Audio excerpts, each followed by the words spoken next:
படிக கூழ்மம், அதாவது hot ice. இதற்கு தேவையானதெல்லாம் 1 லிட்டர் வினிகர், கொஞ்சம் சோடியம் கார்பனேட் அதாவது சோடா. படத்தில் காமிச்சிருக்க போலவே அந்த வினிகரை பாத்திரத்தில் ஊற்றுங்க. அப்புறம் இதோட 4 கரண்டி சோடா பவுடரை கலந்துக்கோங்க. இப்போ பாத்திரத்தை நல்லா குலுக்குங்க. இப்போ இந்த பாத்திரத்தை அடுப்பில் வைங்க. இதில் இருக்கிற 90% தண்ணீர் ஆவியாக போக நல்லா சூடுபடுத்துங்க.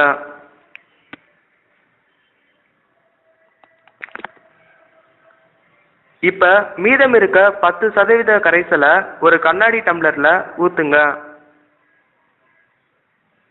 இந்த கரைசல் சுமார் 5லிருந்து 10 மணி நேரம் இருக்கிறாப்புல மூடி வைங்க. இப்போ இந்த கரைசலோட மேல் பக்கத்தில் கொஞ்சம் சோடா பவுடரை தூவுங்க.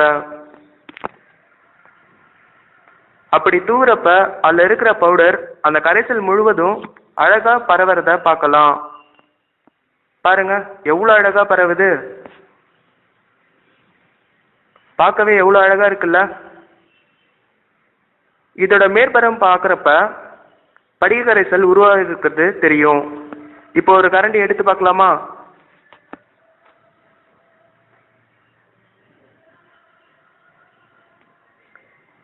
பாருங்க படிக கரைசல் தயாராகிடுச்சுல. பார்க்கவே எவ்வளோ அழகாக இருக்கு. நீங்களும் இதை போல செஞ்சு ரசிச்சு பாருங்க.